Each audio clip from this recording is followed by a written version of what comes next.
నమస్తే విజయ పెద్దన గారు. నమస్తే ఉషా. అన్కంట్రోల్ బిహేవియర్ మనం చూస్తూ ఉంటాం. చాలా సందర్భాల్లో బ్లాస్ట్ని క్రియేట్ చేస్తుందని చెప్పుకోవచ్చు.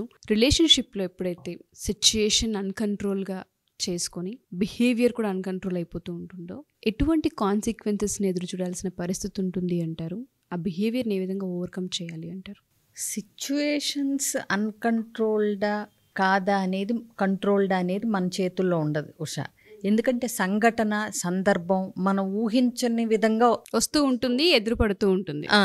సో అంత జీవితం అంతా పొద్దున్నే లేస్తే మనం అనుకున్న ప్లాన్ ప్రకారం ఏమీ వెళ్ళదు. సిచ్యువేషన్స్ అనేవి మన చేతుల్లో లేవు, కానీ బిహేవియర్ అనేది మన చేతుల్లో ఉంటుంది. అంటే ఒక సంఘటనకి, ఒక సందర్భానికి నువ్వెలా రియాక్ట్ అవుతున్నావు లేదా నిదానించి రెస్పాండ్ అవుతున్నావు, ఏ బిహేవియర్ ఎగ్జిబిట్ చేస్తున్నావు, నువ్వు ఎలాంటి బిహేవియర్ చూపించాలి అనేది ఖచ్చితంగా మన చేతుల్లోనే ఉంటుంది. ఒకవేళ ఎవరైనా సరే అన్కంట్రోల్డ్ బిహేవియర్ చూపిస్తున్నారు అంటే వాళ్ళని వాళ్ళు కంట్రోల్ చేసుకోలేకపోతున్నారు అని అన్నప్పుడు అది ఖచ్చితంగా వాళ్ళు దాని గురించి అంటే ఆలోచించాలి. దాని మీద ఏదన్నా ఒక యాక్షన్ తీసుకుని అలాంటి బిహేవియర్ని ఎలా మార్చుకోవాలనే దాని గురించి ఆలోచించి ఏదైనా సరే ఒక రెమిడియల్ మెజర్స్ కానీ ఖచ్చితంగా ఏం చేస్తే నేను ఈ అన్కంట్రోల్డ్ బిహేవియర్ తగ్గించుకోగలను అనే దాని మీద ఖచ్చితంగా వాళ్ళు ఏదో ఒకటి యాక్షన్ తీసుకోవాలి. లేదంటే రిలేషన్షిప్లో ఎస్పెషలీ ఏ రిలేషన్షిప్ అన్నా అవనే, ఎందుకంటే అన్కంట్రోల్డ్ బిహేవియర్ అనేది ప్రతి రిలేషన్షిప్లోనూ ప్రాబ్లమే అవుతుంది. ఇప్పుడు ఉద్యోగం దగ్గర కొలీగ్స్తో నీకు అన్కంట్రోల్డ్ బిహేవియర్ ఉన్నప్పుడు ప్రాబ్లం వస్తుంది. అలాగే భార్యాభర్తలైనా, ఇంట్లో తల్లిదండ్రులతో అయినా, స్నేహితులతో అయినా, ఎక్కడైనా సరే అన్కంట్రోల్డ్ బిహేవియర్తో ప్రతి రిలేషన్షిప్లోనూ నీ వల్ల ప్రాబ్లమే వస్తుంది. ఎందుకంటే నీకు సంఘటన నీ చేతిలో, నీ కంట్రోల్లో ఉండదు, కానీ నువ్వు సంఘటనకి నువ్వు కంట్రోల్ చేసుకోలేకపోతున్నావు. ఎమోషనల్ అవుట్ బర్స్ట్ అవుతున్నావు, అగ్రెసివ్ బిహేవియర్ చూపిస్తావు.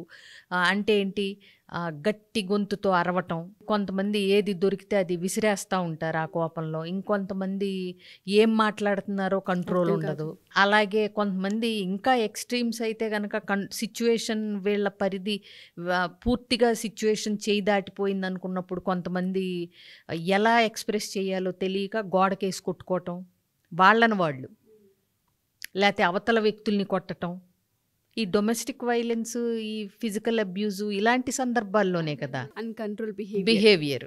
ఎందుకంటే చెప్పా కదా, సిచ్యువేషన్ ఎప్పుడూ నీ కంట్రోల్లో ఉండదు, నీకు నచ్చినట్టు జరగదు.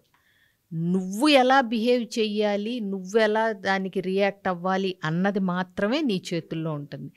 నువ్వు అన్కంట్రోల్డ్ బిహేవియర్కి అలవాటు పడిపోయావు అంటే ఖచ్చితంగా ఎక్కడో ఒక దగ్గర నువ్వు మార్పు తెచ్చుకోవటానికి ఖచ్చితంగా ప్రయత్నించి తీరాల్సిందే. మీరు అన్నారు ఒక మాట, అలవాటు పడిపోయాము అంటే అన్కంట్రోల్ బిహేవియర్ అలవాటు నుంచి వచ్చే అవకాశం ఉంటుందంటారా విజయ్ గారు? అంటే ఇక్కడ ఇంకొక కోణం కూడా మాట్లాడాల్సి వస్తుంది ఉషా.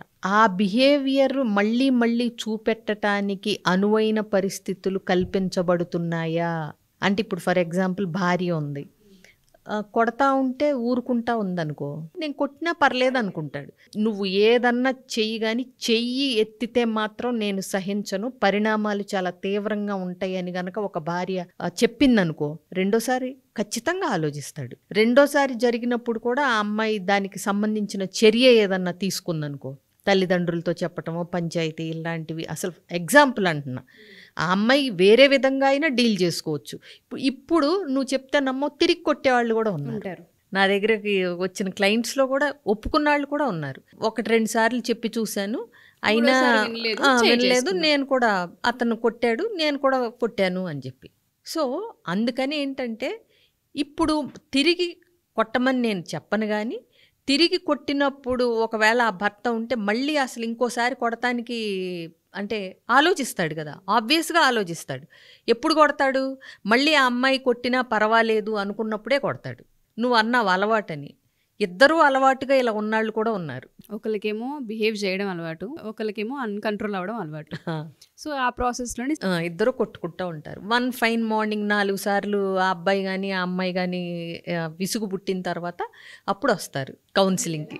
అన్‌కంట్రోల్డ్‌గా బిహేవ్ చేసి, సిట్యుయేషన్‌కి తగ్గట్టుగా నేను రెస్పాండ్ అవ్వటం లేదు, అతిగా స్పందిస్తున్నాను అని అన్‌కంట్రోల్డ్‌గా బిహేవ్ చేసిన ప్రతి ఒక్కళ్ళకి తెలుస్తుంది. ఉంటుంది. వాళ్ళకేం తెలియకేం కాదు. అయితే దాని మీద ఎప్పుడు వాళ్ళు వర్క్ చేయక, అంటే దాని మీద దృష్టి పెట్టి నేను ఈ బిహేవియర్‌ని ఎలా కట్ చేసుకోవాలి నా పర్సనాలిటీలో నుంచి, ఇలా కాకుండా నేను కంట్రోల్డ్‌గా ఎలా బిహేవ్ చెయ్యాలి అని ఫోకస్ చేయకపోవటం వల్ల చెయ్యాల్సిన అవసరం గానీ కొన్నిసార్లు అన్‌కంట్రోల్డ్ బిహేవియర్‌గా వాళ్ళు బిహేవ్ చేస్తున్నప్పుడు దాని పరిణామాలు తీవ్రంగా లేకపోవటం వల్ల గానీ ఈళ్ళు అదే కంటిన్యూ చేస్తా ఉంటారు.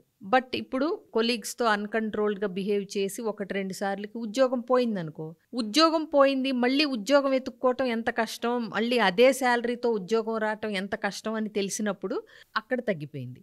ఇక్కడ ఇంట్లో ఇంకా పరిణామం రాలేదు కాబట్టి అక్కడ చూపించాల్సింది ఇంట్లో పరిస్థితులది అన్నీ కలిపి ఇంట్లో ఎమోషనల్ అవుట్ బర్స్ట్ లాగా వస్తాయి. అంటే ఏంటి, అక్కడ బాస్ మీద చూపించలేనంతా ఇంట్లో భార్య మీద చూపిస్తారు అని మనం చెప్తూ ఉంటాం కదా. డిస్ప్లేస్మెంట్ ఆఫ్ ఎమోషన్స్ అంటే అక్కడ ఏమీ చేయలేక ఇక్కడ ప్రతాపం చూపిస్తూ ఉంటారు. అంటే మన ప్రతాపాన్ని ఎవరు భరించుతారు, తప్పదు అని ఎవరుంటారో వాళ్ళ మీదకి అది డైవర్ట్ చేసుకుంటారు. ఎగ్జాక్ట్లీ. బట్ ఎక్కడ కుదరదు అని తెలిసినప్పుడు ఖచ్చితంగా వాళ్ళు దాని మీద వర్క్ చేస్తారు. ఎందుకంటే నువ్వు చేయకపోతే నీకే నష్టం. ఒక్కొక్క రిలేషన్షిప్, ఒక్కొక్క మనిషి నీ జీవితంలోంచి మెల్లగా జారిపోతూ తప్పుకుంటూ ఉంటారు. కాబట్టి ఖచ్చితంగా నియంత్రించుకోవాలి. ఈ అన్‌కంట్రోల్డ్ బిహేవియర్‌ని ఏదైతే ఉందో నియంత్రించుకోవటానికి ఏం చేయాలి అనే దాని మీద నువ్వు దృష్టి సాధన పెట్టాలి. చేయాలి. అదేమి పెద్ద అంటే ఇంపాసిబుల్ టాస్కో, నువ్వు సాధించలేందో ఏం కాదు. నీకు ఏ విషయాలు నిన్ను ట్రిగర్ చేస్తున్నాయి, ఏ సందర్భాల్లో నువ్వు నియంత్రణ కోల్పోతున్నావు, నియంత్రణ కోల్పోతున్నట్టు నీకు తెలిసిన వెంటనే నువ్వేమి పాటిస్తున్నావు, ఇలాంటివి గనక దృష్టిలో పెట్టుకుంటే స్లోగా చెయ్యొచ్చు. ఇంకా కూడా జర్నలింగ్ చేయాలి, అంటే రాయాలి నీ బిహేవియరు నియంత్రణ. ఇంకొకటి, నీకు అన్‌కంట్రోలబుల్ అవుతున్నప్పుడు మనకి మైండ్‌లో సిగ్నల్స్ వస్తూ ఉంటాయి. అయితే మైండ్‌ఫుల్‌గా ఉండం, మనం ప్రెజెంట్ మూమెంట్లో ఉండం. ఆ హీట్ ఆఫ్ ద మూమెంట్లో ఏంటంటే ఆ యొక్క సిగ్నల్స్‌ని ఇచ్చే ఏమంటారు మనకి కరెక్ట్ వర్డ్ అంటే హెచ్చరికల్ని మనం గుర్తించం. ఎందుకంటే ఎమోషనల్ అవుట్ బర్స్టే ఎక్కువ డామినేట్ చేస్తుంది ఇది ఇచ్చే సిగ్నల్స్ కంటే కూడా. బట్ నువ్వు ఫోకస్ చేసి అది తగ్గించుకోవాలనుకున్నప్పుడు ఆ హెచ్చరిక రాగానే ఆగగలగాలి. అదిగో లైన్ క్రాస్ చేస్తున్నావు అని నీకు ఇండికేషన్ మైండ్లో రాగానే నువ్వు ఆగగలుగుతున్నావా లేదా అనేది ప్రాక్టీస్ మీద వస్తుంది.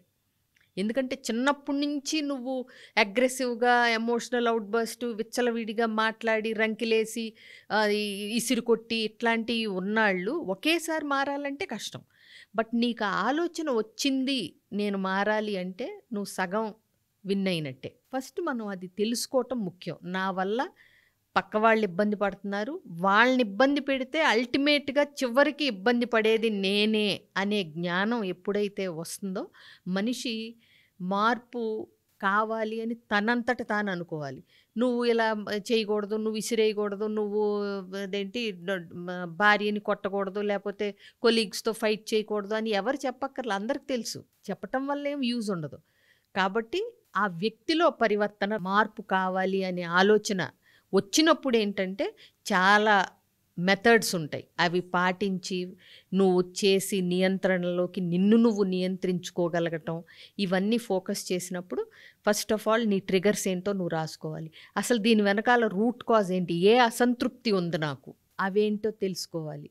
అట్లాగే ధ్యానం, మెడిటేషను, జర్నలింగు, ప్రాపర్ నిద్ర, ఎక్సర్సైజు, అసలు ఎలాంటి మనిషికైనా సగం ప్రాబ్లమ్స్ నుంచి ఆటోమేటిక్గా నీకు సొల్యూషన్ దొరికేది ఇవి చేసినప్పుడు. సరైన నిద్ర లేకపోతే కష్టం, నువ్వు ఫిజికల్ ఎక్సర్సైజ్ ఏమీ చేయకపోతే మంచి మంచి హ్యాపీ హార్మోనల్ బ్యాలెన్స్ ఉండదు, ప్రాపర్ తిండి తినాలి. అట్లాగే ధ్యానం, ఇవాళ ఉన్న లైఫ్ స్టైల్కి పావుగంట ధ్యానం చేయగలిగిన, కేవలం ఏం చేయక్కర్లేదు, శ్వాస మీద ధ్యాస, బ్రీదింగ్స్ కౌంట్ చేసుకోండి, చేసినా కానీ డ్రాస్టిక్ డిఫరెన్స్ ఉంటుంది. ఇవాళ మనకున్న screens, media, distractions, life style, పరుగులు, ఉరుకులు పరుగులు, స్ట్రెస్లు, యాంగ్జైటీలు, టెన్షన్లు, అవునా, ఇన్నిట్లో కదిపితే చాలు కసిరితేలాగా ఉంటారు కొంతమంది మగవాళ్ళు ఏంటి, ఆడవాళ్ళు ఏంటి, అవునా. అది ఇంట్లో పిల్లల మీద చూపిస్తారు, పార్ట్నర్ మీద చూపిస్తారు, వర్క్ ప్లేస్లో చూపిస్తారు, ఎక్కడ పడితే అక్కడ. అసలు ఆశ్చర్యకరం ఏంటంటే కొంతమంది ట్రాఫిక్లో ఏదన్నా అయినప్పుడు, కొంచెం ట్రాఫిక్ జామ్ అయినప్పుడు, లేకపోతే అసలు దిగేసి పిచ్చి అరుపులు అరుస్తూ ఉంటారు. అరుపులు అరుస్తున్నప్పుడు నాకు అనిపిస్తుంది వాళ్ళకి ఏదో బాధ ఉంది.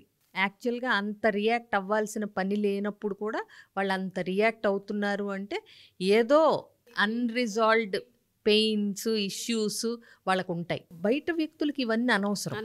నేను సైకాలజిస్ట్ కాబట్టి రూట్ కాజ్ ఏంటని ఆలోచిస్తాను. బట్ నేను నువ్వు కంటిన్యూస్గా ఎవరి మీదన్నా అరుస్తున్నావు అనుకో, వాళ్ళకి ఏం అవసరం? ఉషా ఇవాళ ఏమైందో, ఇంట్లో ఏమైందో, ఏం పెయిన్ ఉందో ఇవన్నీ అనరు కదా. నువ్వు అరవటం తప్పు అంటారు. ఎగ్జాక్ట్లీ. కాబట్టి నువ్వు ఖచ్చితంగా ఈ బిహేవియర్ని మార్చుకుంటేనే నువ్వు ఉన్న ప్లేస్లో సర్వైవ్ అవ్వగలుగుతావు. అది ఇంట్లో ఏంటి, బయట ఏంటి, ఎక్కడైనా సరే. ఇంకొకటి, నోరు మంచిదైతే ఊరు మంచిదవుతుంది అంటారు. నువ్వు మాటలు ఎంత తగ్గించి ఆ అన్కంట్రోల్డ్ రియాక్షన్స్ ప్లస్ నీ ఎమోషన్స్ అన్నీ నువ్వు కంట్రోల్లో పెట్టుకోగలగాలి. కొంతమంది చూడు ఊరికూరికే ఏడుస్తారు. కొన్ని రోజులు ఆగినాక ఆ ఏడుపుకి విలువ ఇవ్వరు అవతల వ్యక్తులు. ఎందుకంటే కన్నీళ్లు చాలా విలువైనవి. కాకపోతే నీ ఎమోషన్స్ నీ కంట్రోల్లో లేకపోవటం వల్ల ఏడుపు రూపంలో బయట పెడతారు కొంతమంది. సో ఇట్లా అన్కంట్రోల్డ్ బిహేవియర్స్ ఉన్నాయి అని తెలిసినప్పుడు ఖచ్చితంగా నీకు తోచిన యాక్షన్స్ నువ్వు తీసుకోవాలి. లేదంటే కనుక మాలాంటి హెల్ప్ తీసుకుంటే చక్కగా సిస్టమేటిక్గా ఏం చేయాలనేది కూడా చెప్తారు. మీరు అన్నట్టుగానే రూట్ కాజ్లోకి వెళ్తే వాళ్ళకి ఏవో అసంతృప్తులు ఉంటుంటాయి. రిలేషన్షిప్లో అయితే అన్కంట్రోల్ అయిపోతున్నాము అన్నప్పుడు రూట్ కాజ్ని ఐడెంటిఫై చేసి రూట్ కాజ్ ఎతుక్కో, కనుక్కో. నీది అన్కంట్రోల్డ్ బిహేవియర్ అని ఎవరు నీకు బయట వ్యక్తులు చెప్పరు, ఎందుకంటే వాళ్ళకి తెలవదు. కాబట్టి రూట్ కాజ్ ఏంటి, నేను ఈ బిహేవియర్ మార్చుకోకపోతే నాకే నష్టం, నన్ను ప్రేమించే వాళ్ళు ఇబ్బంది పడతారు నా అన్కంట్రోల్డ్ బిహేవియర్ వల్ల, నాకు అందరూ దూరం అయిపోతారు అనేది తెలుసుకొని ఎవరికి వాళ్ళు ఆ రూట్ కాజ్ ఏంటనేది తెలుసుకోవటానికి ప్రయత్నించాలి. బట్ ఎవరు చెప్పరు. ఇప్పుడు నువ్వు వెళ్ళి నీ భార్యను కొడుతుంటే రూట్ కాజ్ ఏంటో తెలుసుకోవయ్యా అన్నది కదా. నువ్వు వెళ్ళి కొలీగ్స్తో మాట్లాడుతుంటే ఈయనకేదో ఇంట్లో పెయిన్ ఉంది, లేకపోతే ఏదో ట్రామా ఉంది కాబట్టే పోట్లాడుతున్నాడని ఎవరు నింపాదిగా ఊరుకోరు కదా, అవునా. ఇది నువ్వు తెలుసుకోవాల్సిన విషయం. నేను ఎందుకు ఇలా బిహేవ్ చేస్తున్నాను, why am I reacting like this అనేది నువ్వు అంతర్ముఖంగా నీ గురించి నువ్వు ఆలోచించుకోవాలి. ఎవ్వరో మన గురించి ఆలోచించడానికి ఓపిక, తీరిక, టైం అంతకంటే లేవు. అయినా నీ గురించి నువ్వే ఆలోచించుకోకపోతే పక్కన వాళ్ళకి ఏం పని? వాళ్ళ గురించి ఆలోచించుకునే పని వాళ్ళకు ఉంది కదా, అవునా. కాబట్టి నీది నువ్వే చూసుకో. ఒక వీడియో చాలా నేర్పించిందని చెప్పొచ్చు నాతో పాటు ఆడియన్స్కి కూడాను. ఎందుకంటే అవసరం ఇటువంటివి. అన్నట్టుగా ఇవాళ ఉన్న పరిస్థితుల్ని బట్టి చూస్తే ఒక మనిషిని కదిలిస్తేనే పోట్లాడేటట్టు, కరిచేటట్టు ఉన్న పరిస్థితిని మనం చూస్తూ ఉన్నాం. రూట్ కాజెస్ని ఎవరికంతటి వాళ్ళు కూర్చొని రాసుకోగలిగితే ఫస్ట్ ఆఫ్ ఆల్ సిచ్యుయేషన్ ఎలా హ్యాండిల్ చేయాలో తెలుస్తూ ఉంటుంది. అరవకుండా, పోట్లాడకుండా అర్థం చేసుకునే ప్రయత్నం కనిపిస్తూ ఉంటుంది. Thank you ma'am, thank you so much. Suman టీవీలో మీ పర్సనల్ అండ్ బిజినెస్ ప్రమోషన్స్ కోసం కింది నెంబర్కి కాంటాక్ట్ చేయండి.